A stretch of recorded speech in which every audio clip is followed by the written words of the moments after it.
y un pido a toditos, hoy a este público honrado. To find the spirit of the San Luis Valley, you can look to its vast blue skies. Well, it's the oldest town in Colorado.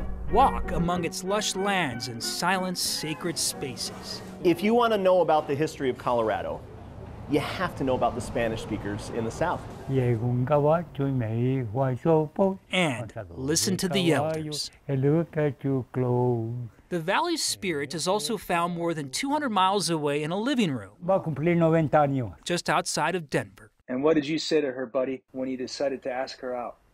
What did I say to her? Yeah.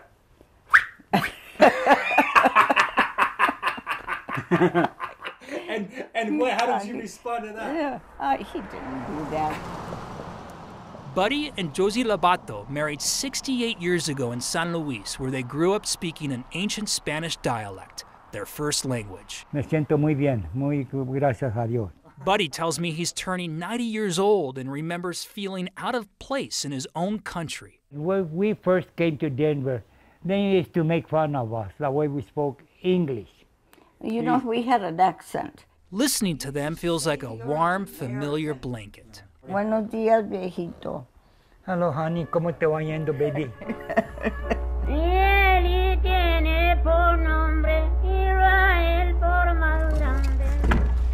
Their ancient Spanish traces to northern New Mexico and southern Colorado, the land of my ancestors.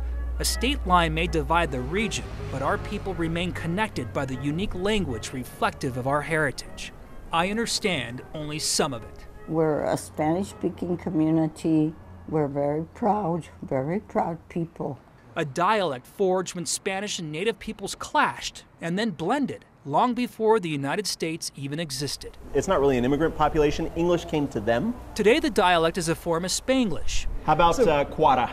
Quara. Like Quara. quarter, like a quarter? Exactly. A blending of Old Spanish, English, and Native words. We seldom speak English to each other, and if we do, we mix it up. This variety of Spanish is just as legitimate and valid as any other variety of Spanish in the world. Linguist Dr. Devin Jenkins has studied the dialect for more than 20 years. When I hear him speak about it, I feel an impending loss. You know, it's this treasure that we've got that's probably, in 2 more generations, we're probably just not going to see it anymore. 2 more generations. Max, I'd say 50 years. 50 years and then it's gone. Yeah. As descendants move away from the lands and embrace the dominant American English, it will only exist in records and books, he says. The children are not learning Spanish, and the Spanish they are learning in books is not our Spanish. That's why I tell you every once in a while, go get the palita. Back in San Luis, But in your Spanglish, you call it a what? The palita. 4th grade teacher Audrey Rayel is still trying to keep the language alive. When do your parents typically speak in Spanish? When they don't want us hearing about it. Her students' parents and grandparents are among the last who know it. I find myself using the language in class. I'll tell my students, you know, go get that book from that trastero, or, you know, different words that I grew up saying that I tell my students. I drew a rack. I asked her students to create artwork of unique words. And it was the most simplest design I could find. Words like lonche for lunch, ganso for turkey, pastel for pie, y más. Truck, troca. Tiqueta. I can't remember the word. Mosquito hen. That's okay. That's all right. Cake, cake. Cucas means cookies. Tiquete and ticket. Finally. That took forever.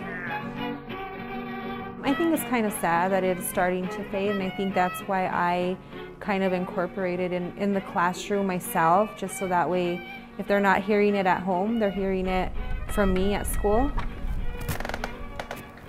My 93-year-old grandmother Mira, está goteando el este. from San Jose, New Mexico was among the last in my family to speak it fluently. You may remember seeing her on 9 News a few years ago. Yo creo que se cayó el clavo. My hair is all parado. Ay, Jeremy, estate quieto, no. I wanted to put her in this piece, but Alzheimer's is erasing her memory. What are you doing with that, Grandma? I'm blessed car. You're gonna bless the car?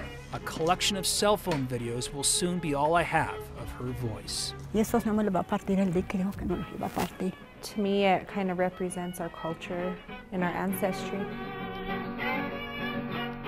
Our Spanish culture, the place we were born, and our traditions and our language, they're all very precious to us. The only bad is that we're losing it, that it's going away, right? But what it is a beautiful thing, and it's worthy of all of our admiration and affection. And if you have any inkling at all toward the Spanish language, go and learn about it while it's still there.